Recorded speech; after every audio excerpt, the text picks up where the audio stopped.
Existe uma história escondida nas páginas da Bíblia. Uma história tão perturbadora que poucos ousam explorá-la completamente. É a história de um mundo que existiu antes do nosso, uma civilização tão avançada espiritualmente e tão corrupta moralmente que o próprio Criador decidiu apagá-la da face da Terra. Mas será que tudo foi realmente apagado?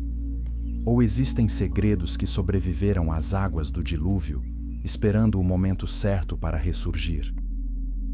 Gênesis capítulo 6 começa com palavras misteriosas que ecoam através dos milênios. As Escrituras nos dizem que os filhos de Deus viram que as filhas dos homens eram bonitas e tomaram para si mulheres, escolhendo entre todas elas. Essa simples frase abre uma porta para um dos maiores mistérios da história bíblica. Quem eram esses filhos de Deus? Por que sua união com as filhas dos homens causou tamanha destruição que Deus teve que enviar um dilúvio mundial para limpar a criação? A tradição judaica mais antiga, preservada no livro de Enoque, nos dá respostas que são ao mesmo tempo fascinantes e aterrorizantes. Esses filhos de Deus não eram homens comuns, eram seres celestiais, anjos que abandonaram sua posição no céu e desceram à terra movidos por desejos que nunca deveriam ter sentido. Eles não vieram apenas para observar a humanidade. Eles vieram para possuí-la, para governá-la, para criar algo novo que não fazia parte do plano divino original. Imagine um mundo onde a linha entre o céu e a terra estava borrada. Um mundo onde seres com conhecimento celestial caminhavam abertamente entre os humanos, ensinando segredos que a humanidade não estava preparada para receber. Segredos de magia, de feitiçaria, de manipulação espiritual. Segredos que transformariam a criação de Deus em algo irreconhecível e profundamente corrompido. Mas a história vai muito além de simples rebelião angelical. O que aconteceu antes do dilúvio estabeleceu padrões espirituais que reverberam até hoje. As forças que foram seladas pelas águas do julgamento divino não foram destruídas completamente. Elas foram aprisionadas, contidas, esperando. E se as profecias estiverem corretas, esse aprisionamento não é eterno. O apóstolo Pedro, em sua segunda carta, capítulo 3, faz uma declaração intrigante. Ele diz que o mundo daquele tempo pereceu afogado em água. Note que ele não diz apenas que as pessoas morreram. Ele diz que o próprio mundo pereceu. Era um mundo diferente, com uma estrutura espiritual diferente, com leis diferentes operando entre o visível e o invisível. E aquele mundo foi completamente desfeito. Mas por quê? O que havia naquela civilização antediluviana que era tão perigoso, tão ofensivo ao Criador, que exigiu destruição total? A resposta nos leva a uma jornada através de textos esquecidos, de tradições antigas, de segredos que foram deliberadamente ocultados da narrativa mainstream. É uma jornada que nos revela que nossos ancestrais conheciam verdades sobre o mundo espiritual que nós, em nossa era moderna, apenas começamos a redescobrir. Você está pronto para explorar os segredos do mundo antes do dilúvio? Está preparado para descobrir verdades que foram enterradas sob milhares de anos de água e esquecimento? Então, inscreva-se neste canal, porque o que você está prestes a descobrir mudará para sempre a maneira como você lê a Bíblia. Deixe um like se você acredita que existem mistérios bíblicos esperando para serem revelados. A história começa não no momento em que as águas começaram a cair, mas séculos antes, em um tempo quando o mal ainda não havia alcançado seu ponto de saturação. Em um tempo quando um homem chamado Enoque caminhava com Deus de uma maneira tão íntima que ele nunca experimentou a morte. Enoque viu coisas que outros homens não viram. Ele foi levado aos céus e mostrado os segredos do universo. E quando ele retornou, trouxe consigo avisos sobre o que estava por vir. O julgamento não viria sem aviso. Deus, em sua justiça, sempre adverte antes de agir. E o aviso veio através de Enoque, um profeta que se tornaria a voz do céu em uma era de escuridão crescente. Mas mesmo com avisos, mesmo com um pregador da justiça chamado Noé, construindo uma arca gigantesca por 120 anos, a humanidade não se arrependeu. Por quê? O que havia capturado o coração da humanidade tão completamente que eles ignoraram todos os sinais de julgamento iminente? A resposta está nas alianças proibidas que haviam sido formadas. Alianças entre o celestial e o terreno. Alianças que produziram uma geração híbrida de seres que não eram nem totalmente humanos, nem totalmente angelicais. Uma geração que a Bíblia chama de Nefilim. E com os Nefilim veio uma era de violência, de corrupção e de conhecimento proibido que infectou toda a criação. Capítulo 2. Quando os anjos caminhavam entre nós. Havia um tempo quando o céu parecia mais próximo da terra. Um tempo quando a comunicação entre o reino espiritual e o reino físico era mais direta, mais tangível. Os estudiosos da Bíblia debatem sobre exatamente como era esse mundo antediluviano, mas todos concordam em uma coisa: era fundamentalmente diferente do mundo que conhecemos hoje. Gênesis capítulo 1 nos diz que Deus separou as águas acima das águas abaixo. Havia um firmamento, uma separação entre o céu e a terra. Mas essa separação não era uma barreira impenetrável. Existiam portais, pontos de contato, lugares onde o espiritual podia tocar o físico. E foi através desses portais que os vigilantes desceram. Os vigilantes eram uma classe especial de anjos mencionados no livro de Enoque e referenciados indiretamente em outras passagens das Escrituras. Seu nome em hebraico é Irim, que significa aqueles que estão despertos ou aqueles que observam. Eles foram designados por Deus para observar a humanidade, para garantir que o plano divino se desenrolasse conforme o pretendido. Mas observar não foi suficiente para eles. O livro de Enoque, capítulo 6, nos dá nomes específicos desses anjos caídos. Senjasa era o líder deles, e com ele vieram 200 anjos que fizeram um pacto proibido. Eles juraram juntos no Monte Hermon, um lugar que mais tarde se tornaria associado com atividade demoníaca e práticas pagãs. Eles juraram que todos desceriam juntos e tomariam esposas humanas, sabendo que estavam violando uma lei cósmica fundamental. Por que eles fizeram isso? A Bíblia não nos dá os motivos completos, mas textos antigos sugerem várias possibilidades. Alguns dizem que foi pura luxúria, desejo pela beleza das mulheres humanas. Outros sugerem que foi inveja, um desejo de experimentar coisas que eram exclusivas da experiência humana. Ainda outros propõem algo mais sinistro, um plano deliberado para corromper a linhagem humana e impedir a vinda do Messias prometido. Seja qual for o motivo, o resultado foi catastrófico.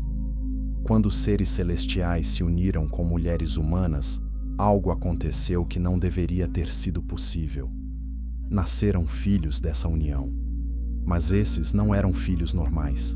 Eles eram gigantes, seres de força sobre-humana e apetites insaciáveis. A Bíblia os chama de Nefilim, uma palavra que significa aqueles que caíram, ou aqueles que fazem outros caírem. Números, capítulo 13, nos dá um vislumbre de como esses seres eram assustadores.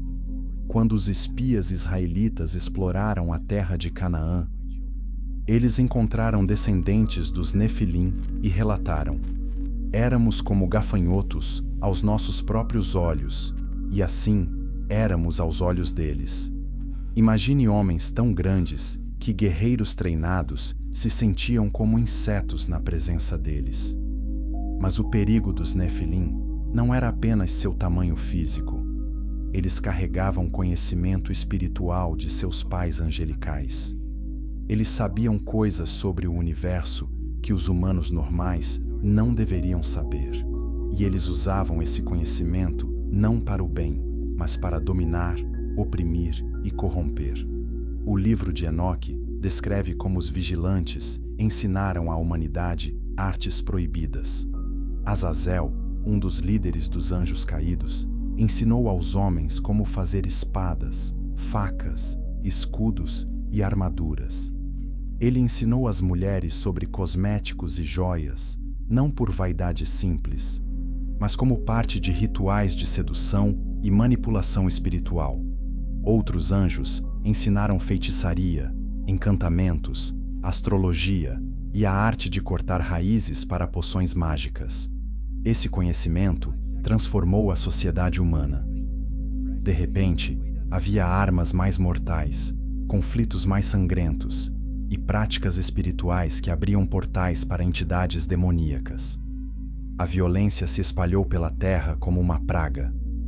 Gênesis capítulo 6, versículo 11, nos diz que a terra estava corrompida aos olhos de Deus e cheia de violência. Não era apenas violência física, mas violência espiritual, uma corrupção que penetrava até a essência da criação. E aqui está algo que poucos consideram. Se você está achando essa história fascinante, imagine quantas outras pessoas precisam ouvir isso. Compartilhe este vídeo com seus amigos e familiares que amam mistérios bíblicos. Comente abaixo o que você está pensando até agora. Você acredita que os Nefilim realmente existiram? Os vigilantes não apenas trouxeram conhecimento proibido. Eles estabeleceram um sistema, uma estrutura de poder que rivalizava com o governo divino. Eles se posicionaram como deuses, exigindo adoração e sacrifício. As mulheres que tomaram como esposas se tornaram sacerdotisas de cultos estranhos. Os Nefilim que nasceram se tornaram reis e guerreiros, governando sobre cidades e reinos com punho de ferro. Mas havia algo ainda mais perturbador acontecendo. Gênesis capítulo 6, versículo 12, diz que toda a carne havia corrompido seu caminho sobre a terra. A palavra carne aqui é significativa. Não se refere apenas a comportamento moral. Refere-se à própria essência física e genética da criação. Algo estava acontecendo no nível do DNA, por assim dizer. A mistura entre angelical e humano estava criando uma corrupção que se espalhava como vírus. Alguns estudiosos sugerem que a corrupção genética não parou com humanos. Textos antigos falam de criaturas híbridas, monstros que eram parte humano, parte animal. Mitologias de todo o mundo preservam memórias de centauros, minotauros, sereias e outras criaturas impossíveis. Seriam essas apenas fantasias? Ou seriam memórias distorcidas de experimentos genéticos realizados pelos vigilantes e seus descendentes Nefilim? O livro de Jasher, mencionado na Bíblia como uma fonte histórica legítima, sugere que sim. Ele fala de corrupção que se estendia até os animais, de misturas não naturais que violavam as fronteiras que Deus havia estabelecido entre as espécies. Se isso é verdade, então o dilúvio não foi apenas um julgamento sobre o pecado humano. Foi uma necessidade biológica, uma limpeza para preservar a pureza da criação antes que fosse tarde demais. Capítulo 3. Os filhos de Deus e as filhas dos homens. A frase filhos de Deus, em Gênesis capítulo 6, tem sido debatida por milênios. Quem exatamente eram esses seres? Existem 3 interpretações principais na tradição teológica, mas quando examinamos as Escrituras de forma completa, Uma interpretação se destaca como a mais consistente com o texto bíblico. Alguns argumentam que os filhos de Deus eram simplesmente a linhagem piedosa de Sete, o filho de Adão que substituiu Abel. Segundo essa visão, os filhos de Sete se casaram com as filhas de Caim, a linhagem amaldiçoada, e essa mistura causou a corrupção. Mas essa interpretação tem problemas sérios. Por que o casamento entre duas linhagens humanas produziria gigantes? Por que isso seria descrito em termos tão dramáticos? E por que o resultado exigiria destruição mundial? Outros sugerem que filhos de Deus se refere a governantes humanos ou reis que praticavam poligamia. Mas, novamente, isso não explica os Nefilim, nem explica por que Judas e Pedro, no Novo Testamento, referem-se a anjos que pecaram e foram lançados ao Tártaro, uma prisão espiritual especial. A interpretação mais antiga, preservada tanto na tradição judaica quanto cristã primitiva, é que os filhos de Deus eram seres angelicais. No livro de Jó, a frase "filhos de Deus" claramente se refere a anjos. Jó capítulo 1, versículo 6 diz: "Num dia em que os filhos de Deus vieram apresentar-se perante o Senhor, veio também Satanás entre eles." Aqui, os filhos de Deus são distintamente seres celestiais, não humanos. Jó capítulo 38, versículo 7, nos diz que quando Deus criou a terra, as estrelas da manhã juntas alegremente cantavam, e todos os filhos de Deus rejubilavam. Isso foi antes de Adão ser criado. Portanto, filhos de Deus, neste contexto, só pode se referir a anjos. Quando aplicamos essa mesma terminologia a Gênesis 6, tudo se encaixa. Seres angelicais viram as mulheres humanas, desejaram-nas e, através de algum meio que não compreendemos completamente, conseguiram assumir forma física e produzir descendência. Isso não era parte do plano divino. Era uma violação da ordem criada. Uma transgressão tão grave que exigiu intervenção divina drástica. As filhas dos homens eram simplesmente mulheres humanas. Elas eram bonitas, e essa beleza atraiu a atenção de seres que nunca deveriam ter tido tais desejos. Mas aqui surge uma pergunta perturbadora. Essas mulheres eram vítimas ou participantes voluntárias? O texto não nos diz explicitamente, mas contextos culturais antigos e textos como o livro de Enoque sugerem que muitas mulheres foram seduzidas por promessas de poder, conhecimento e imortalidade. Os vigilantes não apareceram como monstros. Eles apareceram como seres gloriosos, radiantes, portadores de sabedoria celestial. Eles prometeram às mulheres coisas que nenhum homem humano poderia oferecer. Eles ensinaram segredos dos céus, magia, beleza sobrenatural. Em troca, as mulheres se tornaram suas esposas e sacerdotisas, estabelecendo cultos que misturavam adoração angelical com práticas sexuais rituais. Essa dinâmica criou uma sociedade profundamente perturbada.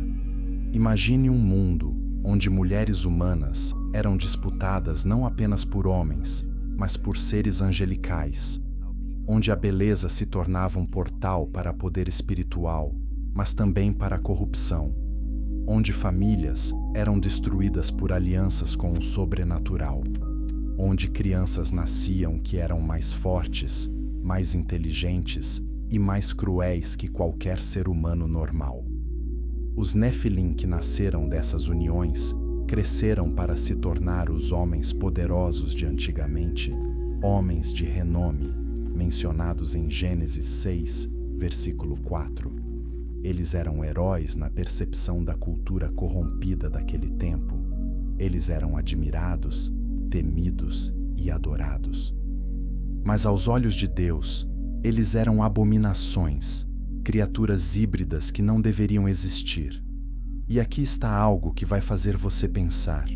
Se tudo isso realmente aconteceu, por que não é ensinado em cada igreja? Por que esses textos foram marginalizados?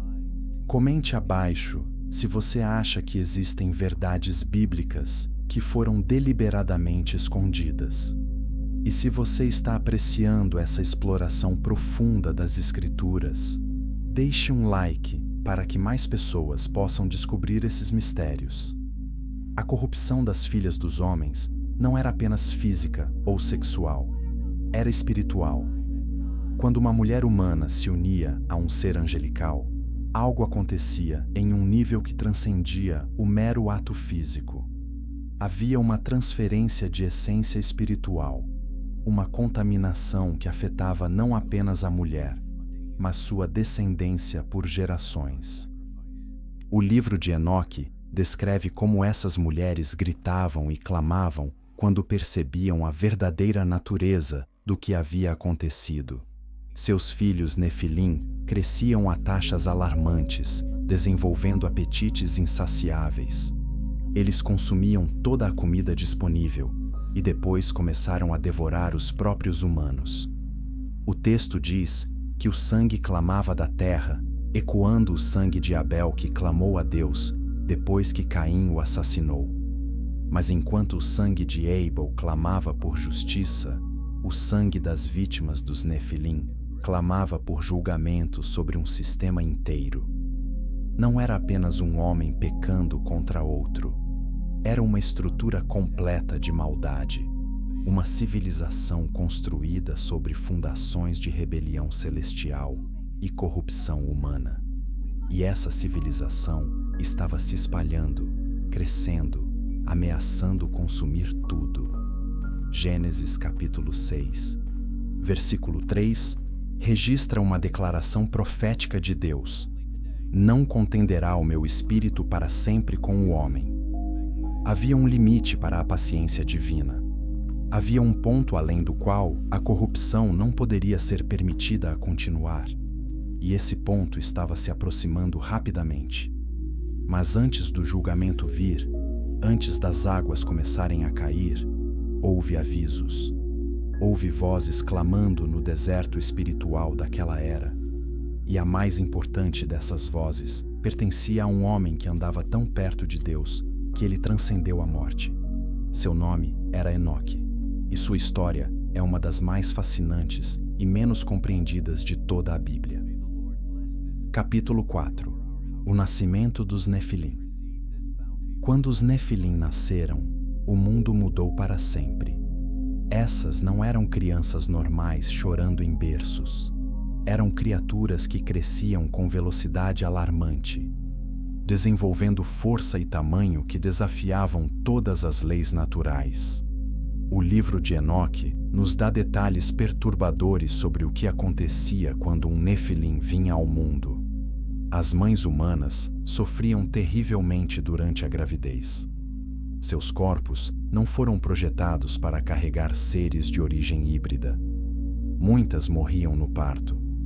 Aquelas que sobreviviam frequentemente enlouqueciam ao ver o que haviam trazido ao mundo. Os bebês Nefilim nasciam já com dentes, já com uma inteligência sobrenatural brilhando em seus olhos, já com uma fome que nunca poderia ser satisfeita. Gênesis capítulo 6, versículo 4. Usa uma palavra hebraica específica para os Nefilim, Hagiborim, que significa os poderosos. Eles eram guerreiros natos, seres cuja própria genética os programava para dominação e violência. Imagine uma criança que aos 5 anos de idade tem a força de 10 homens adultos. Imagine um adolescente que pode derrubar muros com as mãos nuas e que não conhece medo nem compaixão.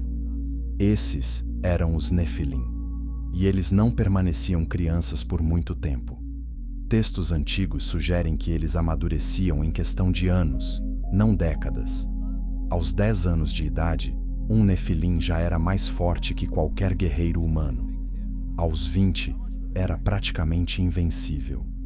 E eles viviam vidas muito mais longas que os humanos normais, acumulando conhecimento, poder e influência ao longo de séculos.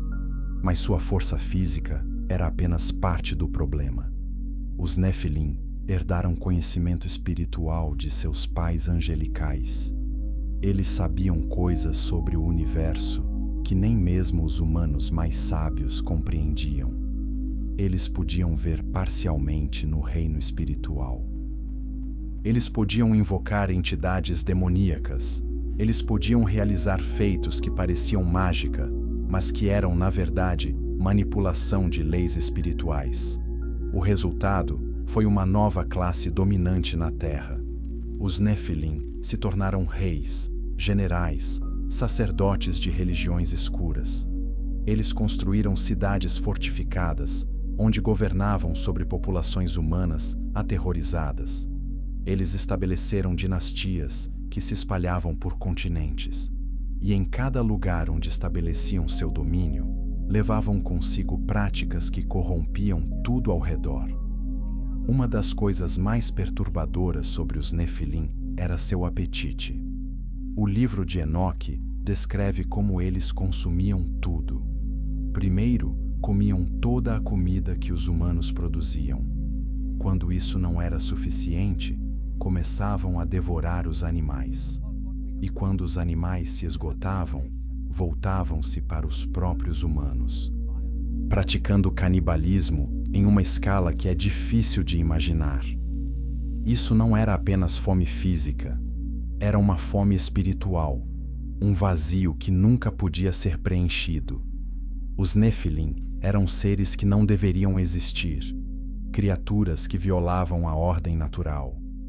Eles eram como buracos negros espirituais, consumindo tudo ao redor deles, em uma tentativa inútil de preencher um vazio existencial. E o que é ainda mais assustador, este pode não ser apenas história antiga. Se você olhar para Mateus capítulo 24, Jesus diz: assim como foi nos dias de Noé, assim será também a vinda do Filho do Homem. Jesus está conectando os dias antes do dilúvio com os últimos dias antes de seu retorno. O que isso significa? Significa que os padrões estabelecidos antes do dilúvio podem se repetir?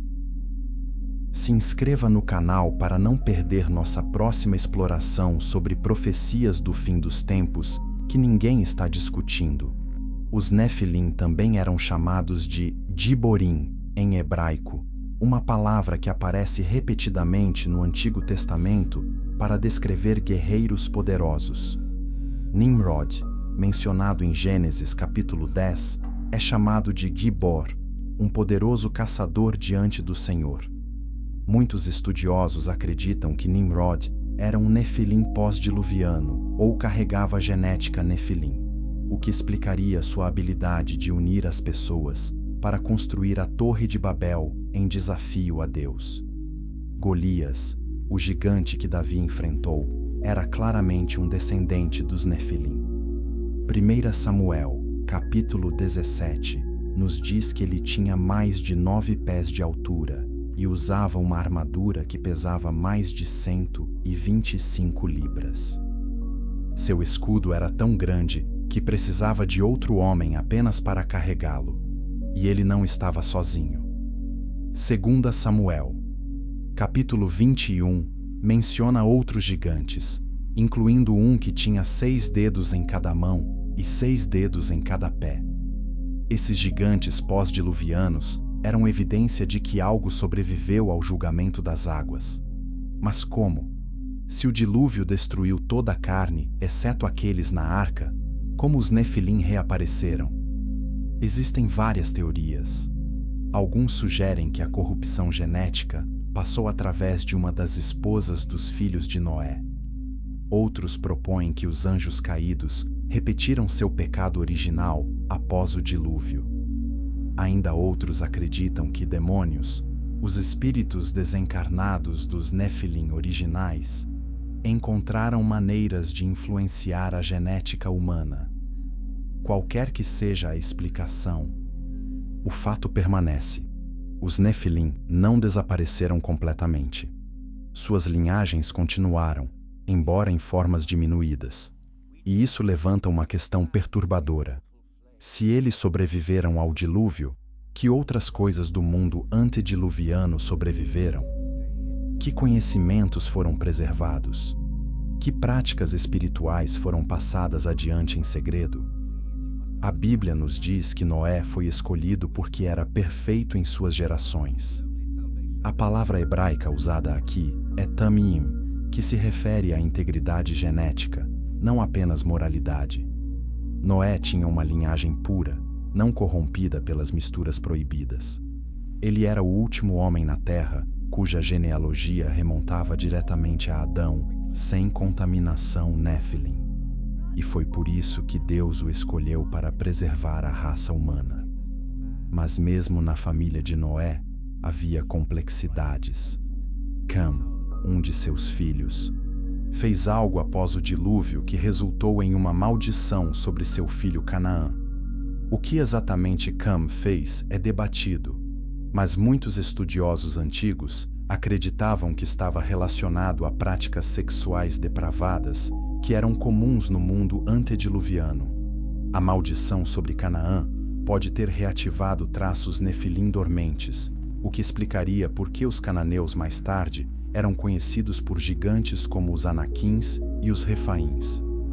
Capítulo 5. A civilização proibida. Antes do dilúvio, existia uma civilização que a maioria das pessoas nunca ouviu falar. Não porque ela não era importante, mas porque foi deliberadamente apagada da história. O que sabemos sobre ela vem de fragmentos, de textos antigos que sobreviveram por milagre, de tradições orais preservadas em culturas ao redor do mundo e de pistas sutis deixadas nas próprias escrituras. Essa civilização não era primitiva. Ela tinha conhecimento avançado em áreas que hoje atribuiríamos à ciência e tecnologia, mas que naquele tempo estava enraizado em manipulação espiritual. Os vigilantes haviam ensinado à humanidade segredos que aceleraram o desenvolvimento em séculos, talvez milênios, além do que seria natural. O livro de Enoque lista especificamente o que cada anjo caído ensinou. Azazel ensinou os homens a fazer espadas, facas, escudos, couraças e todos os instrumentos de guerra. Ele também ensinou as mulheres sobre cosméticos e joias, mas não para a vaidade simples. Esses eram componentes de rituais de sedução espiritual. Amazaraque ensinou todos os feiticeiros e cortadores de raízes. Armers ensinou a solução de feitiços. Baraquijal ensinou astrologia. Cocabel ensinou os sinais das constelações. Ezequiel ensinou o conhecimento das nuvens. Araquiel ensinou os sinais da terra. Shamsiel ensinou os sinais do sol. Sariel ensinou o curso da lua. Esse conhecimento transformou a sociedade humana. De repente, havia metalurgia avançada produzindo armas que tornavam a guerra mais mortal do que nunca. Havia astrologia sendo usada não para navegação, mas para invocar entidades cósmicas. Havia herbalismo sendo usado não para cura, mas para poções que alteravam consciência e abriam portais espirituais. Havia cosméticos que não apenas embelezavam, mas continham ingredientes com propriedades espirituais projetadas para atrair seres sobrenaturais. A civilização que emergiu era uma mistura estranha de avanço e depravação. Havia cidades grandes com arquitetura impressionante. Tradições de todo o mundo falam de estruturas megalíticas construídas antes do dilúvio por gigantes. As pirâmides, Stonehenge, as ruínas de Baalbek no Líbano com suas pedras de 1000 toneladas, poderiam ser remanescentes ou ecos dessa era esquecida. Mas junto com a construção monumental, vinha a violência monumental. Gênesis capítulo 6, versículo 11, diz que a terra estava cheia de violência. A palavra hebraica usada é Hamas, que implica violência injusta, opressão cruel, dano malicioso. Não era apenas guerra entre nações. era uma brutalidade que permeava toda a sociedade. Os Nefilim governavam como tiranos. Eles tomavam o que queriam, quando queriam. Mulheres humanas eram tratadas como propriedade, recursos a serem explorados. Homens humanos eram escravizados ou usados como gladiadores em jogos sangrentos. Crianças eram sacrificadas em rituais projetados para agradar entidades demoníacas e aumentar o poder dos governantes Nefilim. A religião dessa civilização era uma perversão obscura da verdadeira adoração. Em vez de adorar o Criador, as pessoas adoravam os vigilantes e seus descendentes Nefilim. Templos foram construídos não para honrar Deus, mas para abrigar práticas que Levítico mais tarde proibiria explicitamente: prostituição ritual, sacrifício humano, necromancia, invocação de demônios. Essas práticas não eram vistas como más naquele contexto cultural. Elas eram normalizadas, celebradas, institucionalizadas. Imagine uma sociedade onde o mal é chamado de bem e o bem é chamado de mal. Isaías, capítulo 5, versículo 20, descreve exatamente isso. Ai dos que ao mal chamam bem e ao bem mal, que fazem da escuridade luz e da luz escuridade. Isso era o mundo antediluviano, mas havia resistência. Nem todos se curvaram, nem todos foram corrompidos. Havia um remanescente, pequeno mas fiel, que se recusava a participar da depravação ao redor. E o líder desse remanescente era um homem chamado Noé, um pregador da justiça, que segundo 2 Pedro capítulo 2, versículo 5, proclamava a verdade em meio a uma geração perversa. Por 120 anos, Noé construiu a arca e pregou arrependimento. Por 120 anos, ele foi ridicularizado, ignorado, zombado. Imagine a coragem necessária para continuar avisando sobre um julgamento que ninguém acreditava que viria. Imagine a fé necessária para construir um navio gigantesco em terra seca, em um mundo que possivelmente nunca havia visto chuva. Se essa história está tocando seu coração, compartilhe este vídeo. Existem milhões de pessoas que precisam ouvir essas verdades bíblicas que foram esquecidas. Deixe um comentário sobre o que você está aprendendo. E se você quer explorar mais mistérios das Escrituras, certifique-se de se inscrever e ativar o sino de notificações. A civilização antediluviana também tinha uma estrutura de poder espiritual complexa. Os vigilantes não governavam diretamente sobre todos os lugares. Eles estabeleceram hierarquias, delegando autoridade a certos nefilim e a humanos que haviam feito pactos com eles.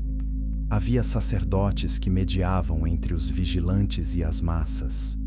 Havia feiticeiros que realizavam rituais poderosos. Havia reis que reinavam não por direito humano, mas por designação demoníaca. Essa estrutura criou um reino espiritual, um sistema de governo que operava tanto no visível quanto no invisível. Era um precursor dos principados e potestades que Paulo menciona em Efésios, capítulo 6, versículo 12.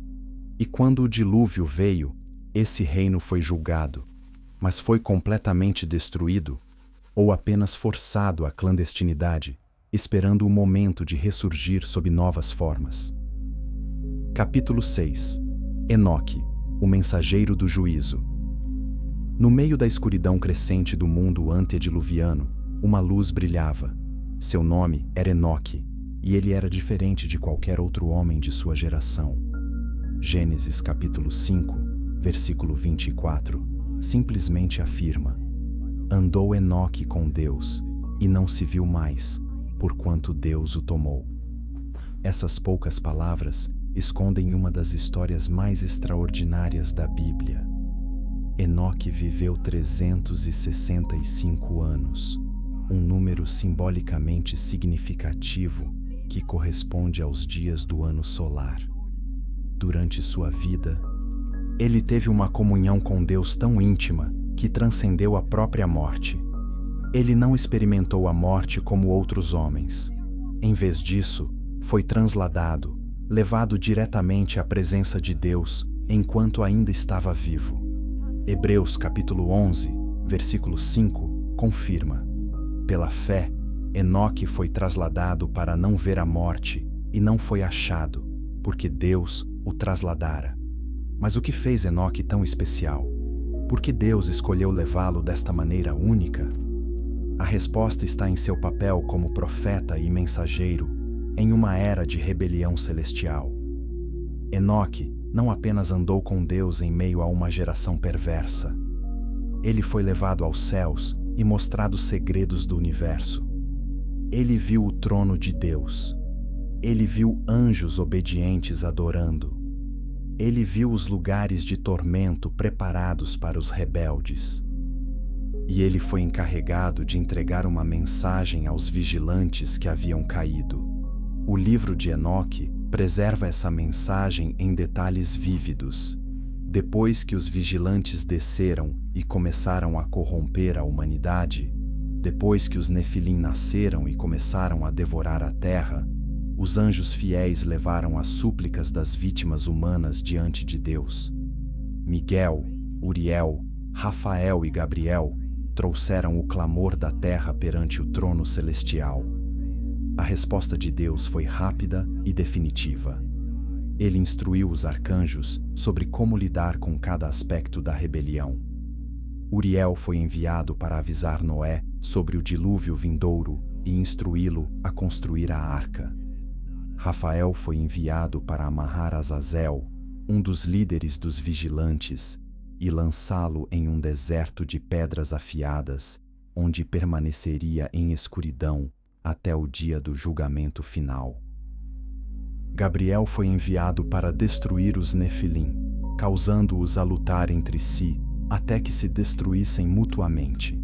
E Miguel foi enviado para prender Senjasa e os outros vigilantes em vales da terra, onde permaneceriam até serem lançados no lago de fogo. Mas antes dessas sentenças serem executadas completamente, Deus deu aos vigilantes uma última comunicação. E o mensageiro escolhido foi Enoque. Imagine a cena. Enoque, um homem mortal, ficando diante de seres angelicais que haviam abandonado o céu. Eles eram mais poderosos fisicamente, mais conhecedores espiritualmente, e haviam vivido muito mais tempo que qualquer humano. Mas Enoque vinha como representante do Altíssimo, e sua palavra carregava a autoridade divina. Os vigilantes, percebendo a gravidade de sua situação, imploraram a Enoque que intercedesse por eles diante de Deus.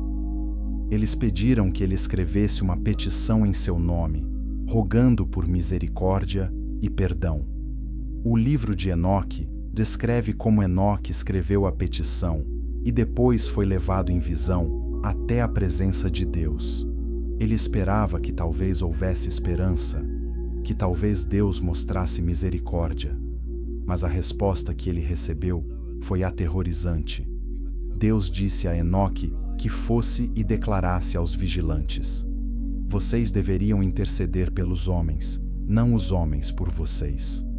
Por que vocês deixaram o céu alto, santo e eterno, e dormiram com mulheres, e se contaminaram com as filhas dos homens, e tomaram esposas para si, e agiram como os filhos da terra, e geraram filhos gigantes?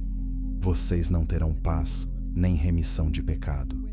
Seus filhos cairão pela espada diante de seus olhos, e vocês verão a destruição de seus amados. Sua petição não será concedida. Vocês estarão presos até o dia do grande julgamento. Essa sentença era final e irrevogável. Não haveria segunda chance para os vigilantes. Eles haviam cruzado uma linha que não poderia ser descruzada. Seu pecado era de uma natureza tão fundamental, tão cósmico em escopo, que a única resposta era aprisionamento eterno, seguido de destruição final.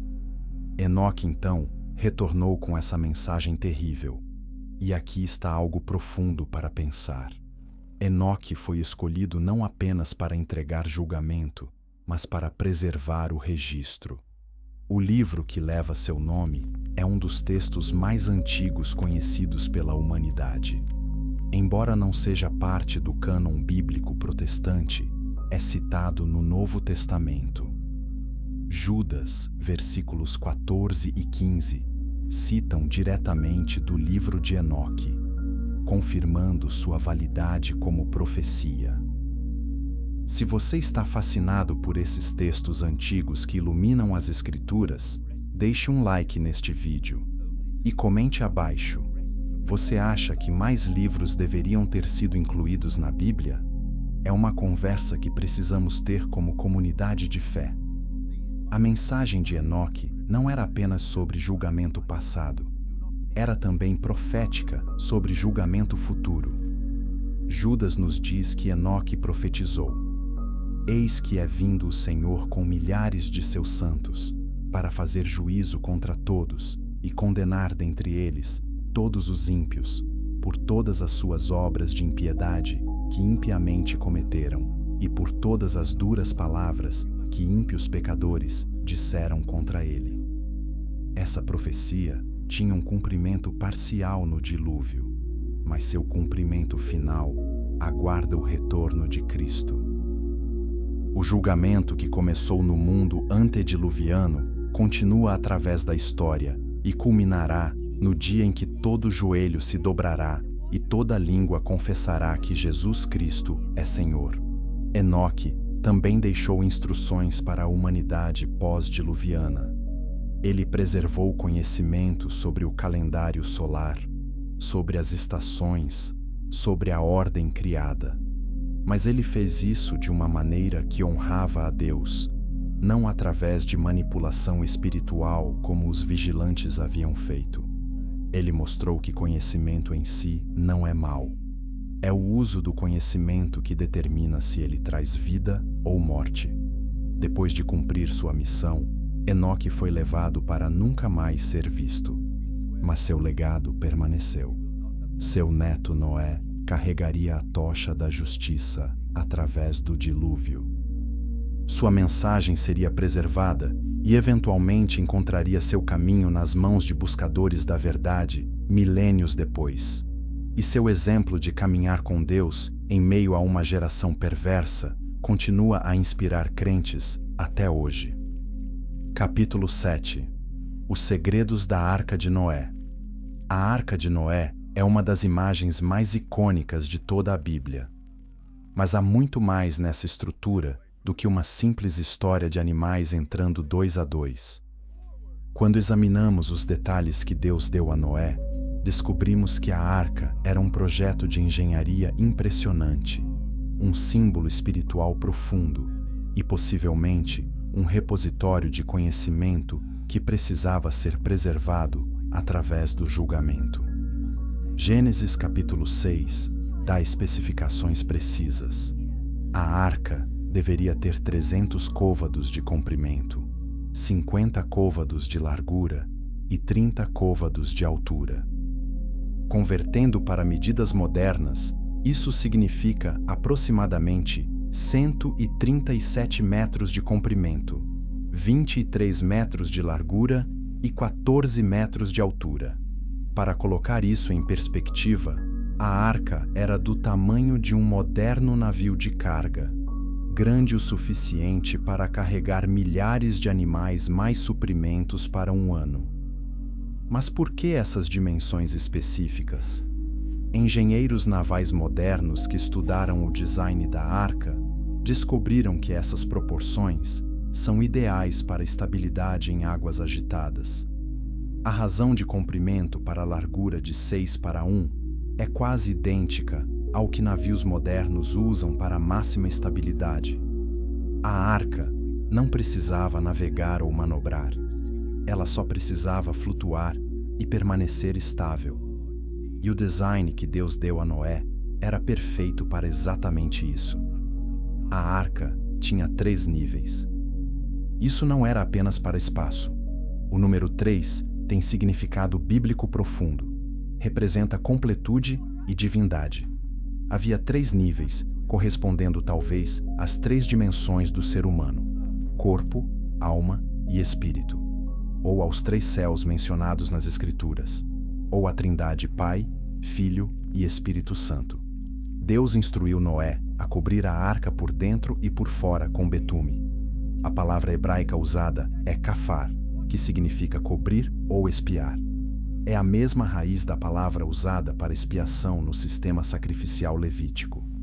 A arca, então, se torna um símbolo de salvação através da cobertura expiatória. Aqueles dentro estavam cobertos e protegidos. Aqueles fora estavam expostos ao julgamento. Havia apenas uma porta na arca.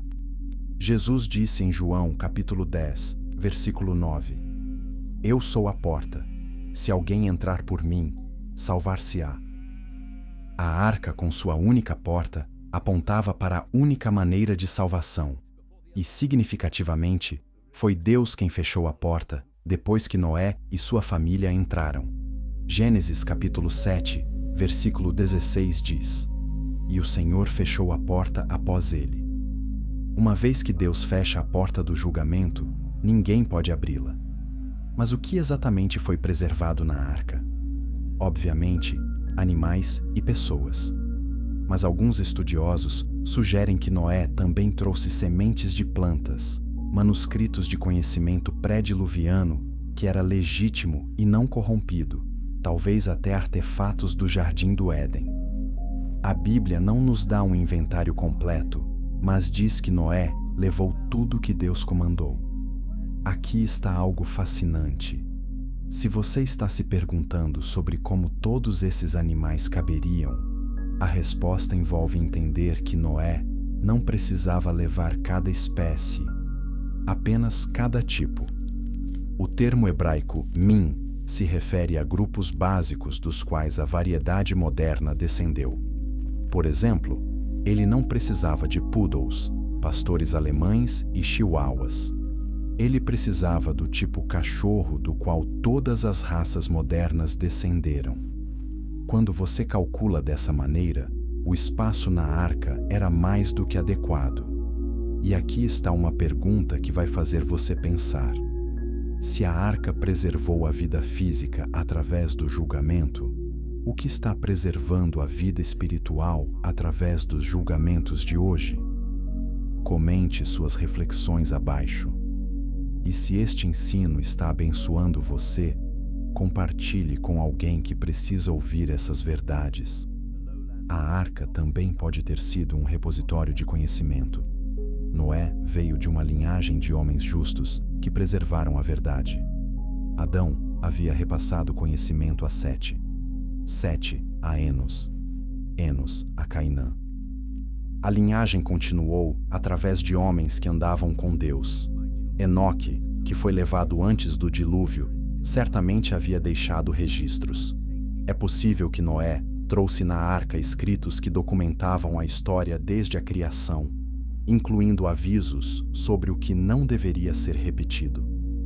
Algumas tradições judaicas falam de um livro chamado Sefer Raziel Hamalak, o livro do anjo Raziel, que supostamente continha conhecimento celestial dado a Adão e preservado através de Noé. Embora tal livro seja provavelmente lendário em sua forma atual, pode refletir uma memória de que conhecimento importante foi preservado através do dilúvio. O processo de construção da arca levou 120 anos. Isso não era apenas porque era uma estrutura enorme, era também um período de graça, um tempo durante o qual Noé pregava arrependimento e convidava outros a entrar. 2 Pedro, capítulo 2, versículo 5, chama Noé de pregoeiro da justiça. Ele avisou sua geração. Ele deu oportunidade para que se salvassem. Mas apenas 8 almas responderam: Noé, sua esposa, seus 3 filhos e suas 3 esposas. Pense no que isso significa. Em um mundo de possivelmente milhões de pessoas, apenas 8 escolheram acreditar no aviso. Apenas 8 escolheram entrar na arca. Jesus disse que assim como foi nos dias de Noé, assim será na vinda do Filho do Homem. As pessoas estarão comendo, bebendo, casando, vivendo vidas normais, completamente alheias ao julgamento iminente. E então, de repente, será tarde demais. Quando a porta da arca finalmente se fechou, havia silêncio. Por 7 dias, nada aconteceu. Imagine a tensão. Imagine os zombadores do lado de fora, rindo de Noé trancado em seu barco em terra seca. Imagine a fé necessária para permanecer dentro, confiando que Deus cumpriria sua palavra. E então, no 7º dia, aconteceu. Gênesis capítulo 7, versículo 11. No ano 600 da vida de Noé, no mês 2º, aos 17 dias do mês, naquele mesmo dia, se romperam todas as fontes do grande abismo e as janelas dos céus se abriram. O julgamento havia começado. Capítulo 8. Quando as águas cobriram o mundo. O dilúvio não foi uma tempestade comum. Foi um cataclismo que reformulou completamente o planeta. Gênesis capítulo 7 descreve 2 processos simultâneos. As fontes do grande abismo se romperam e as janelas dos céus se abriram. Água veio de cima e de baixo, inundando a terra em uma escala que é difícil de compreender. As fontes do grande abismo se referem a fontes subterrâneas de água. A terra antes do dilúvio provavelmente tinha vastos reservatórios de água sob a superfície. Quando essas fontes se romperam, água explodiu da terra com força tremenda, possivelmente acompanhada de atividade vulcânica e terremotos massivos. A própria estrutura geológica do planeta foi alterada. As janelas dos céus se abriram, refere-se à chuva, mas não chuva comum. Por 40 dias e 40 noites, água caiu do céu sem parar. Alguns estudiosos acreditam que antes do dilúvio havia uma camada de vapor de água na atmosfera superior, o firmamento, mencionado em Gênesis, capítulo 1. Essa camada pode ter criado um efeito estufa global, resultando em clima uniforme em todo o planeta e, possivelmente, contribuindo para a longevidade extrema das pessoas pré-diluvianas. Quando essa camada colapsou, despejou quantidades inimagináveis de água sobre a terra. O resultado foi destruição total. Gênesis capítulo 7, versículo 19 diz: E as águas prevaleceram excessivamente sobre a terra, e todos os altos montes que havia debaixo de todo o céu foram cobertos. Não foi apenas uma inundação local, foi um dilúvio global que cobriu até as montanhas mais altas. Tudo que respirava ar morreu, exceto aqueles na arca. Mas não foi apenas uma morte física, foi também um julgamento espiritual. Os Néfilim foram destruídos fisicamente, mas algo aconteceu com seus espíritos. Segundo textos antigos e implicações bíblicas, quando os Néfilim morreram, suas almas híbridas não podiam ir nem para o céu, nem para o Sheol, o lugar dos mortos humanos. Em vez disso, tornaram-se espíritos errantes, o que hoje reconhecemos como demônios. Isso explica por que os demônios nos evangelhos rogam a Jesus para não serem enviados ao abismo. Eles têm medo de serem aprisionados, como seus ancestrais Nefilim foram. Isso também explica por que demônios buscam habitar corpos físicos. Eles são espíritos desencarnados, ansiando pela experiência física que foi tirada deles no dilúvio. Os vigilantes, os anjos caídos que iniciaram toda a rebelião, foram aprisionados em um lugar especial. 2 Pedro, capítulo 2, versículo 4, usa uma palavra grega única, tártaro. Por quê? Se Deus não perdoou aos anjos que pecaram, mas, havendo-os lançado no Tártaro, os entregou às cadeias da escuridão, ficando reservados para o juízo. Tártaro não é o Hades comum. É uma prisão especial, Um abismo de escuridão onde os vigilantes mais ofensivos foram lançados até o julgamento final. Mas nem todos os anjos caídos foram aprisionados imediatamente. Alguns ainda operam hoje, liderados por Satanás, o chefe das potestades do ar. Efésios capítulo 2, versículo 2, menciona o príncipe das potestades do ar, do espírito que agora opera nos filhos da desobediência. O reino espiritual das trevas não foi completamente desmantelado pelo dilúvio. Foi reestruturado, forçado a operar de maneiras mais sutis, mas não eliminado. Se você está começando a ver a Bíblia sob uma nova luz, compartilhe este vídeo. Essas verdades precisam alcançar mais pessoas. E se inscreva no canal para não perder mais revelações bíblicas que podem transformar sua compreensão das Escrituras.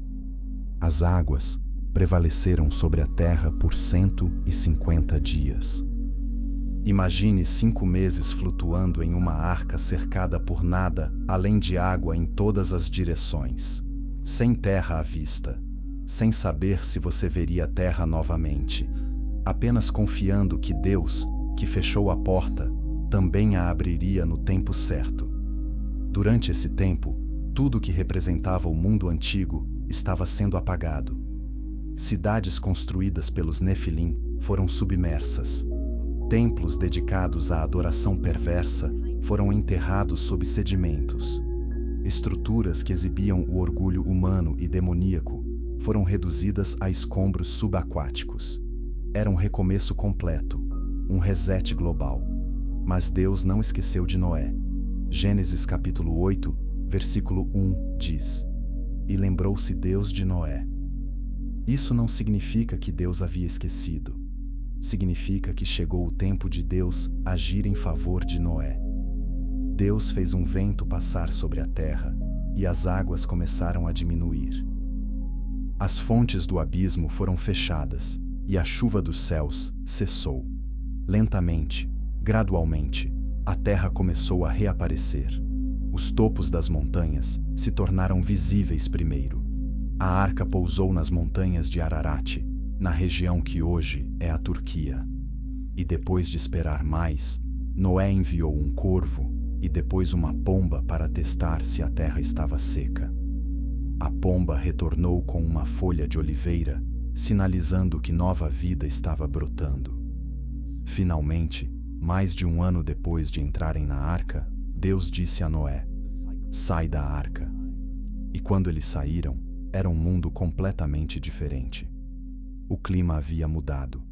A paisagem era irreconhecível. Tudo era novo, mas também marcado pelo julgamento que havia passado. A primeira coisa que Noé fez foi construir um altar e oferecer sacrifícios a Deus. E Deus respondeu com uma promessa: nunca mais destruiria a terra com um dilúvio. Ele colocou o arco-íris no céu como sinal dessa aliança.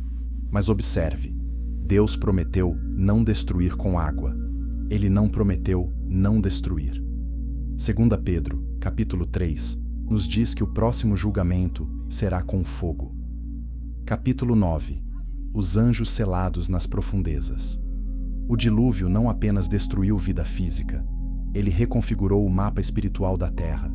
Quando as águas cobriram tudo, elas não apenas afogaram corpos, elas selaram algo. Elas aprisionaram entidades que haviam corrompido a criação. E segundo as Escrituras, esse aprisionamento não é permanente. Judas, versículo 6, fala de anjos que não guardaram o seu principado, mas deixaram a sua própria habitação. Esses anjos abandonaram seu lugar designado nos céus e desceram à terra com propósitos corruptos. O versículo continua: reservou-os debaixo da escuridão, em prisões eternas, até o juízo do grande dia. Eles estão presos, mas conscientes. Eles estão em escuridão, mas esperando. O livro de Enoque fornece detalhes vívidos sobre essas prisões. Ele descreve lugares nas profundezas da terra onde os vigilantes estão acorrentados, lugares de tormento e escuridão, onde eles aguardam o julgamento final. Essas não são prisões físicas feitas de pedra e ferro. São prisões espirituais, limitações colocadas sobre seres que uma vez tinham liberdade celestial. Apocalipse capítulo 9 descreve um evento futuro que é aterrorizante. E o quinto anjo tocou a sua trombeta, e viu uma estrela que do céu caiu na terra, e foi-lhe dada a chave do poço do abismo. E abriu o poço do abismo, e subiu fumaça do poço, como a fumaça de uma grande fornalha. E com a fumaça do poço, escureceu-se o sol e o ar. Do abismo saem criaturas descritas como gafanhotos, mas com características que nenhum gafanhoto natural possui. Eles têm rostos como rostos de homens, cabelos como cabelos de mulheres, dentes como dentes de leões, couraças como couraças de ferro. Eles são liderados por um rei, cujo nome é Abaddon em hebraico e Apolião em grego, ambos significando destruidor. Essas criaturas não são simbólicas. João está descrevendo seres reais que estão atualmente aprisionados, mas que serão liberados durante a tribulação. E aqui está o que é absolutamente assustador. Essas podem ser as mesmas entidades que foram aprisionadas durante o dilúvio. O abismo pode ser a mesma prisão mencionada em 2 Pedro e Judas. Mas há mais. Lucas capítulo 8 registra um encontro fascinante entre Jesus e demônios. Quando Jesus confrontou uma legião de demônios possuindo um homem, os demônios rogaram a Jesus e rogavam-lhe que os não mandasse para o abismo. Os demônios têm medo do abismo. Eles preferem vagar sem corpo ou até habitar porcos do que serem enviados para lá. Por quê? Porque o abismo é um lugar de aprisionamento, de tormento, e uma vez lá, eles perdem toda a liberdade de operação.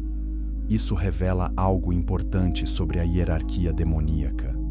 Nem todos os anjos caídos foram aprisionados no dilúvio. Os vigilantes que cometeram o pecado específico de se unir com mulheres humanas foram aprisionados. Mas Satanás e muitos de seus demônios ainda estão livres, operando no reino terreno e nos lugares celestiais. Efésios capítulo 6 descreve nossa luta contra principados e potestades, contra os príncipes das trevas deste século, contra as hostes espirituais da maldade nos lugares celestiais. Existe então uma estrutura complexa no reino das trevas. Há demônios livres operando ativamente. Há demônios aprisionados esperando liberação. Há níveis de autoridade, territórios, hierarquias. E tudo isso foi estabelecido em parte pelo que aconteceu antes e durante o dilúvio. Se essas revelações estão abrindo seus olhos para a realidade da guerra espiritual, deixe um like e comente. Você já sentiu a realidade do conflito espiritual em sua própria vida? Como essa compreensão muda sua perspectiva? O selo sobre esses anjos aprisionados não é físico, é espiritual. Foi estabelecido pela autoridade de Deus e mantido por seus anjos. Mas as Escrituras indicam que no tempo profético certo, esse selo será quebrado, o abismo será aberto. E o que estava contido será liberado como parte do julgamento final sobre a humanidade rebelde. Isso levanta uma questão perturbadora. Estamos nos aproximando desse tempo? Os eventos mundiais atuais estão preparando o cenário para a abertura do abismo? Jesus disse em Mateus, capítulo 24, versículo 37: E como foi nos dias de Noé, assim será também a vinda do Filho do Homem. Ele estava fazendo apenas uma comparação casual? Ou estava indicando que os padrões espirituais dos dias de Noé se repetirão? Alguns estudiosos de profecia apontam para avanços modernos em genética, clonagem, inteligência artificial e transhumanismo como possíveis paralelos à manipulação genética que que acontecia antes do dilúvio. Eles notam que a humanidade, mais uma vez, está mexendo com os blocos de construção fundamentais da vida, cruzando fronteiras que talvez não deveriam ser cruzadas. Outros apontam para o aumento exponencial de atividade paranormal, avistamentos de OVNIs que governos agora admitem e fenômenos que desafiam explicação natural. Seriam essas manifestações de atividade demoníaca aumentada? Seriam preparações para um grande engano que virá? 2 Tessalonicenses capítulo 2 fala de um homem do pecado que virá, segundo a eficácia de Satanás, com todo o poder, e sinais, e prodígios de mentira. O que é certo é que os anjos selados nas profundezas não estão dormindo. Eles estão conscientes, esperando, e possivelmente já influenciando eventos através dos demônios que ainda estão livres.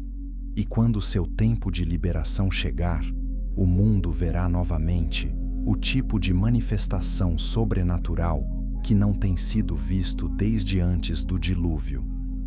Capítulo 10. O trono submerso. Antes do dilúvio, não havia apenas corrupção aleatória. Havia estrutura, havia organização, havia um reino sendo estabelecido que rivalizava com o reino de Deus. Era um reino espiritual com manifestação física, um trono que não reconhecia a autoridade do Criador, mas buscava estabelecer seu próprio domínio sobre a terra. Esse reino tinha governantes, os vigilantes e seus descendentes, Nefilim. Tinha súditos, humanos corrompidos que haviam feito pactos com os poderes das trevas. Tinha uma religião, sistemas de adoração que honravam anjos caídos como deuses. Tinha conhecimento, segredos celestiais distorcidos para propósitos malignos. Tinha poder, manifestações sobrenaturais que intimidavam e controlavam populações. Quando o dilúvio veio, esse reino foi submerso, mas submerso não significa destruído. Foi forçado à clandestinidade, tanto literal quanto figurativamente. As estruturas físicas desse reino jazem agora sob sedimentos de milhares de anos. As estruturas espirituais foram desmanteladas, mas não completamente eliminadas. Apocalipse capítulo 13 descreve uma besta que sobe do mar. E vi subir do mar uma besta que tinha 7 cabeças e 10 chifres. O mar nas Escrituras frequentemente representa caos, nações e também o abismo espiritual. O que sobe do mar é algo que estava submerso, oculto, mas que emerge no tempo profético designado. Essa besta representa o Anticristo e seu reino. Mas de onde vem esse sistema? Apocalipse capítulo 17, versículo 8, nos dá uma pista perturbadora. A besta que viste foi e já não é, e há de subir do abismo e irá à perdição. A besta foi, no passado, já não é, no presente, e há de subir no futuro. Isso sugere que o reino do Anticristo não é novo. É uma ressurreição de algo que existiu antes. Poderia o reino do Anticristo ser uma ressurreição do trono submerso do mundo antediluviano? Poderia ser que o sistema que os vigilantes estabeleceram está sendo reconstruído, preparando o cenário para uma manifestação final da rebelião contra Deus? Considere os paralelos. O reino antediluviano misturava o celestial com o terreno. O reino do Anticristo fará sinais e prodígios enganosos. O reino antediluviano tinha conhecimento proibido. O reino do Anticristo terá tecnologias e capacidades que parecerão miraculosas. O reino antediluviano exigia adoração aos vigilantes. O reino do Anticristo exigirá adoração à besta. O reino antediluviano marcou a humanidade com corrupção genética. O reino do Anticristo marcará a humanidade com a marca da besta. Daniel, capítulo 2, registra o sonho de Nabucodonosor sobre uma estátua representando reinos mundiais. Os pés da estátua eram de ferro misturado com barro. Daniel explica. Quanto ao que viste do ferro misturado com barro de lodo, misturar-se-ão com semente humana, mas não se ligarão um ao outro, assim como o ferro não se mistura com o barro. Semente humana, sendo misturada com outra coisa. Isso soa estranhamente semelhante à mistura que aconteceu quando os filhos de Deus se uniram com as filhas dos homens. Se você está vendo conexões entre profecia antiga e eventos modernos, compartilhe este vídeo. Essas são conversas que a igreja precisa ter. E se inscreva para mais estudos proféticos que conectam passado, presente e futuro. O trono submerso pode estar ressurgindo não em um local físico, mas em uma estrutura espiritual global. Vivemos em uma era de globalização sem precedentes. Governos, economias, religiões e culturas estão sendo entrelaçados em sistemas que transcendem fronteiras nacionais. Está sendo construída uma infraestrutura para um governo mundial que poderia facilmente ser assumido pelo anticristo quando ele aparecer. Mais perturbador ainda, há um fascínio crescente com o oculto, com espiritualidade orientada para o eu, com práticas que abrem portas para o reino demoníaco. Meditação, yoga, despertar de consciência, contato com guias espirituais, tudo isso são práticas modernas que ecoam as antigas artes ensinadas pelos vigilantes. A tecnologia moderna também pode estar preparando o caminho. Realidade virtual, inteligência artificial, interface cérebro-computador, engenharia genética, tudo isso tem potencial para bem, mas também para criar sistemas de controle e manipulação que seriam inveja de qualquer tirano antigo. O livro de Apocalipse fala de uma imagem da besta que pode falar e causar a morte daqueles que não a adorarem. Em uma era de IA avançada, isso não parece mais impossível. O trono submerso está ressurgindo. Suas fundações estão sendo reconstruídas. Seus princípios estão sendo reintroduzidos sob novos nomes. E quando o momento certo chegar, quando a igreja for removida no arrebatamento, quando o Espírito Santo parar de restringir o mal, esse trono se manifestará plenamente pela última vez. Mas seu destino já está selado. Assim como o dilúvio julgou o reino antediluviano, assim o fogo julgará o reino do anticristo. Apocalipse capítulo 19 descreve Jesus voltando como Rei dos Reis e Senhor dos Senhores, destruindo a besta e seu exército e lançando-os no lago de fogo.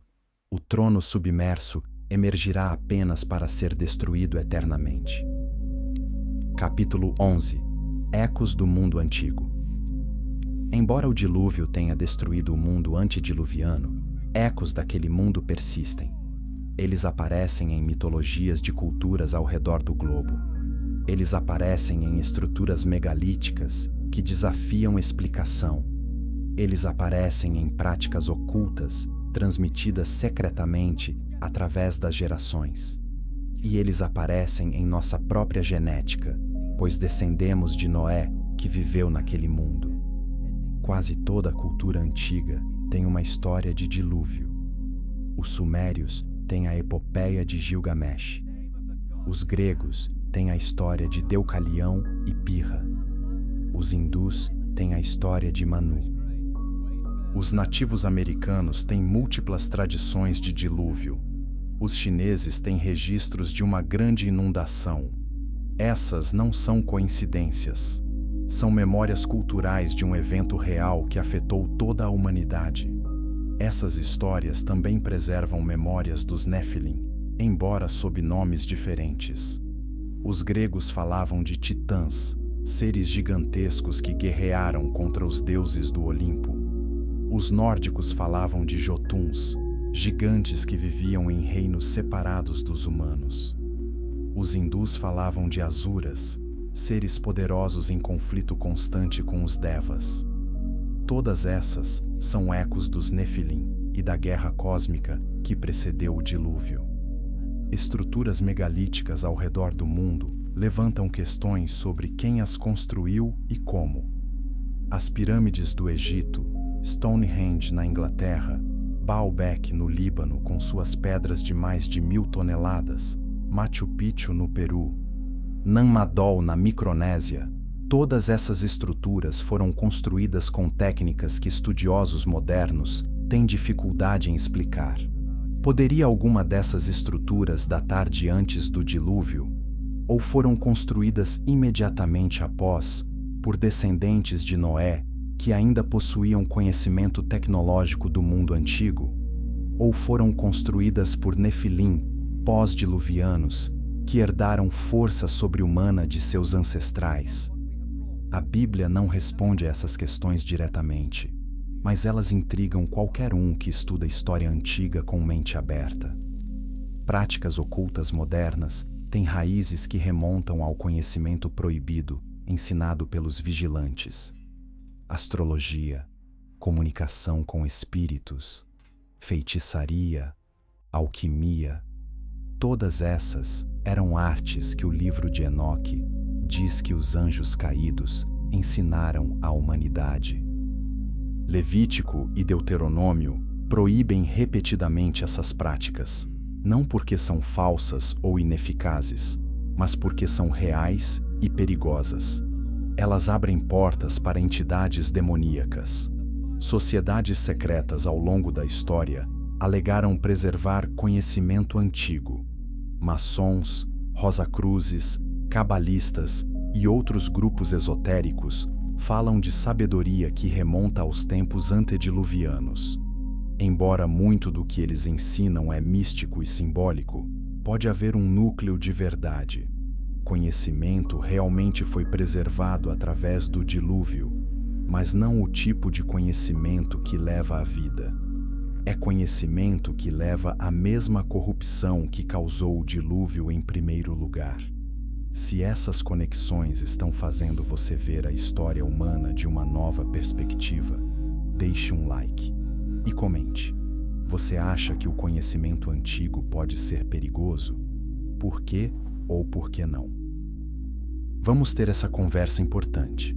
Geneticamente, todos os humanos descendem de Noé e sua esposa, e de seus 3 filhos e suas esposas. Isso significa que todos carregamos uma conexão com o mundo antediluviano. Noé viveu 600 anos antes do dilúvio. Ele conheceu Matusalém, que conheceu Adão. A distância entre nós e o Jardim do Éden não é tão grande quanto imaginamos, mas também significa que qualquer corrupção genética que passou através da família de Noé está em nossa linhagem. Se, como alguns sugerem, uma das esposas dos filhos de Noé carregava traços Nefilim, então todos os humanos pós-diluvianos teriam algum vestígio dessa corrupção. Isso não nos torna Nefilim, mas pode explicar a universalidade do pecado e a facilidade com que a humanidade repetidamente cai na mesma rebelião. A linguagem é outro eco. Antes do dilúvio, provavelmente havia uma língua universal. Após o dilúvio, as pessoas permaneceram unidas até a Torre de Babel, onde Deus confundiu suas línguas. Mas linguistas notam semelhanças surpreendentes entre línguas supostamente não relacionadas, sugerindo que todas derivam de uma fonte comum. Essa fonte seria a língua pré-Babel, que por sua vez pode ter sido a língua original de Adão. Mais profundamente, há ecos espirituais. A mesma tentação que seduziu Eva no jardim, orgulho e promessa de ser como Deus, continua seduzindo a humanidade. As mesmas dinâmicas que levaram à corrupção antediluviana, mistura do sagrado com o profano, busca de poder através de meios proibidos, rebelião contra a autoridade divina, ainda operam hoje. O cerne do pecado não mudou. Apenas suas expressões culturais mudaram. Paulo escreve em 1 Coríntios capítulo 10, versículo 11. Ora, tudo isto lhe sobreveio como figuras, e estão escritas para aviso nosso, para quem já são chegados os fins dos séculos. As histórias antigas não são apenas história, são avisos. Elas nos mostram padrões que se repetem. Elas nos alertam sobre o que acontece quando a humanidade segue certos caminhos. O mundo antediluviano foi destruído porque a corrupção alcançou um ponto de não retorno. Nossa geração está se aproximando de um ponto semelhante. A violência não está aumentando. A imoralidade não está sendo celebrada. O conhecimento não está sendo usado para propósitos que desafiam a própria essência da criação. Os paralelos são perturbadores, mas há esperança. Assim como Noé encontrou graça aos olhos do Senhor, assim qualquer um pode encontrar graça hoje através de Jesus Cristo. O julgamento está vindo, mas a salvação está disponível.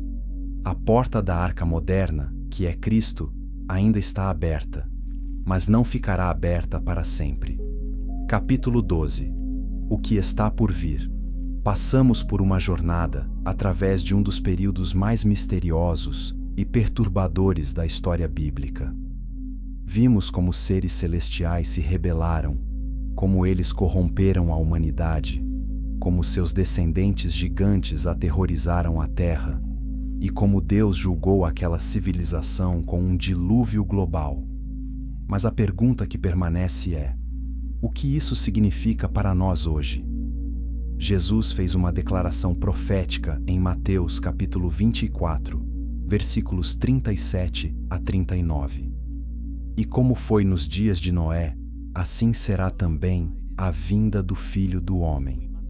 Porquanto, assim como nos dias anteriores ao dilúvio, comiam, bebiam, casavam e davam-se em casamento, até ao dia em que Noé entrou na arca, e não o perceberam, até que veio o dilúvio e os levou a todos, assim será também a vinda do Filho do Homem. Jesus está fazendo mais do que uma simples comparação.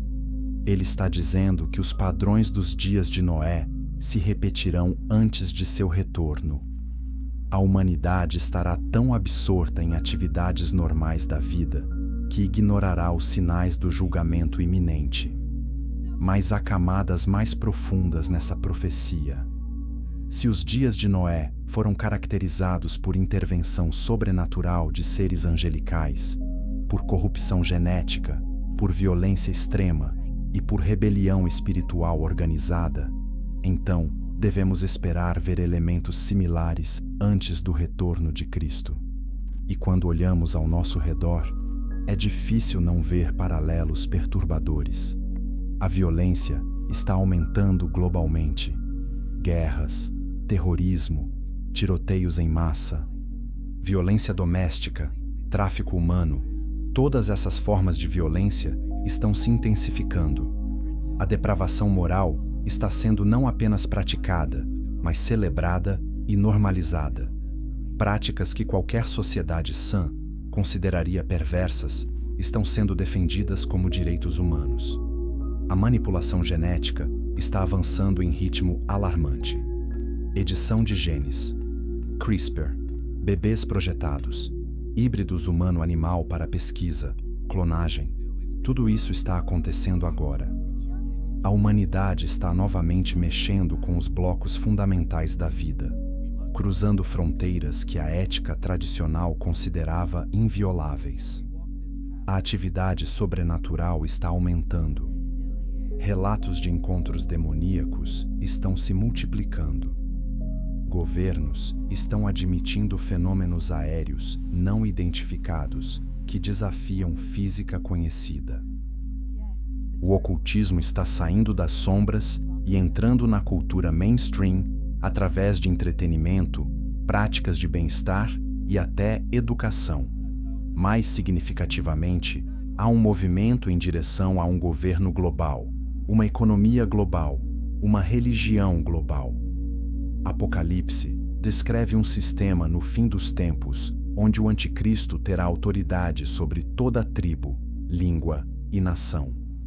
A infraestrutura para tal sistema está sendo construída diante de nossos olhos. Se você está vendo esses paralelos e quer se aprofundar em profecia bíblica, se inscreva neste canal. Temos muito mais a explorar sobre os sinais dos tempos. E compartilhe este vídeo com amigos e familiares que precisam despertar para a realidade do que está acontecendo. Mas aqui está a diferença crítica entre os dias de Noé e nossos dias. Nos dias de Noé, havia um pregador da justiça, mas nenhum caminho de redenção havia sido revelado completamente. Hoje, temos Jesus Cristo, temos o Evangelho, temos o Espírito Santo habitando nos crentes, temos a promessa do arrebatamento que removerá a igreja antes da tribulação final. 1 Tessalonicenses, capítulo 4, versículos 16 e 17. Porque o mesmo Senhor descerá do céu com alarido, e com voz de arcanjo, e com a trombeta de Deus, e os que morreram em Cristo ressuscitarão primeiro. Depois nós, os que ficarmos vivos, seremos arrebatados juntamente com eles nas nuvens, a encontrar o Senhor nos ares, e assim estaremos sempre com o Senhor. Assim como Noé e sua família foram selados na arca antes que o julgamento começasse, assim a igreja será removida antes que a grande tribulação comece. Deus não destinou seus filhos para a ira. Mas isso significa que o tempo está se esgotando. A porta da graça não ficará aberta indefinidamente. 2 Pedro, capítulo 3, versículos 3 a 7. Sabendo primeiro isto, que nos últimos dias virão escarnecedores, zombadores, andando segundo as suas próprias concupiscências, e dizendo: onde está a promessa da sua vinda? Porque desde que os pais dormiram, todas as coisas permanecem como desde o princípio da criação. Eles voluntariamente ignoram isto, que pela palavra de Deus, já desde a antiguidade, existiram os céus e a terra, que foi tirada da água, e no meio da água subsiste, pelas quais coisas pereceu o mundo de então, coberto com as águas do dilúvio. Mas os céus e a terra que agora existem pela mesma palavra, se reservam como tesouro, e se guardam para o fogo, até o dia do juízo e da perdição dos homens ímpios. A mensagem é clara. O mundo ri e zomba da ideia de julgamento, exatamente como fizeram nos dias de Noé. Mas o julgamento veio então, e virá novamente. A diferença é que o próximo julgamento não será com água, mas com fogo. Então, o que devemos fazer com esse conhecimento? Primeiro, precisamos ter certeza de que estamos na arca da salvação, que é Jesus Cristo. Você confiou em Jesus como seu Salvador? Você se arrependeu de seus pecados e colocou sua fé nele? Se não, hoje é o dia da salvação. Romanos capítulo 10, versículo 9. Se com a tua boca confessares ao Senhor Jesus, e em teu coração creres que Deus o ressuscitou dentre os mortos, serás salvo. Segundo, precisamos estar vigilantes. Jesus disse repetidamente: vigiai. Não devemos estar tão absortos nas atividades normais da vida que perdemos de vista a realidade espiritual. Devemos discernir os sinais dos tempos e viver com expectativa do retorno de Cristo. Terceiro, precisamos ser testemunhas. Noé pregou por 120 anos. Sua mensagem foi rejeitada, mas ele permaneceu fiel.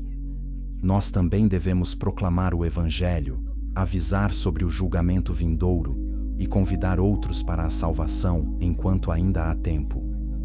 Quarto, precisamos nos preparar espiritualmente. Efésios capítulo 6 nos instrui a vestir toda a armadura de Deus. Vivemos em meio a uma guerra espiritual. Os mesmos poderes demoníacos que operaram nos dias de Noé estão operando hoje. Precisamos estar equipados para resistir. Quinto, precisamos ter esperança. A história não está fora de controle. Deus ainda está no trono. Ele julgou o mundo antediluviano, e ele julgará este mundo. Mas para aqueles que estão em Cristo, o futuro é glorioso. Apocalipse capítulo 21 descreve novos céus e nova terra, onde a justiça habita, onde não haverá mais morte, nem pranto, nem dor. Os segredos do mundo antes do dilúvio não são apenas história antiga, são avisos proféticos, são padrões que estão se repetindo, são sinais de que estamos vivendo nos últimos dias, mas também são lembretes da fidelidade de Deus. Ele preservou Noé através do julgamento. Ele preservará sua igreja. A porta da arca está aberta agora. Jesus está chamando. Vinde a mim, todos os que estáis cansados e oprimidos, e eu vos aliviarei. Mas essa porta não ficará aberta para sempre. Um dia, como nos dias de Noé, a porta se fechará, e então será tarde demais. Onde você estará quando isso acontecer? Dentro da arca ou fora? A escolha é sua, mas escolha sabiamente, porque as consequências são eternas. Se esta mensagem tocou seu coração, se você quer aceitar Jesus como seu Salvador, deixe um comentário abaixo dizendo: "Eu escolho Jesus". Nossa comunidade orará por você. E se este vídeo abençoou você, compartilhe-o com todos que você conhece. O tempo é curto. A mensagem é urgente. O mundo precisa ouvir. Os segredos do mundo antes do dilúvio foram revelados. A pergunta agora é: o que você fará com esse conhecimento? A história está se repetindo. O julgamento está chegando. Mas a salvação está disponível. Escolha a vida. Escolha Jesus. Escolha entrar na arca antes que seja tarde demais. Que Deus abençoe você e que você esteja pronto para o dia em que o Senhor retornar. Amém.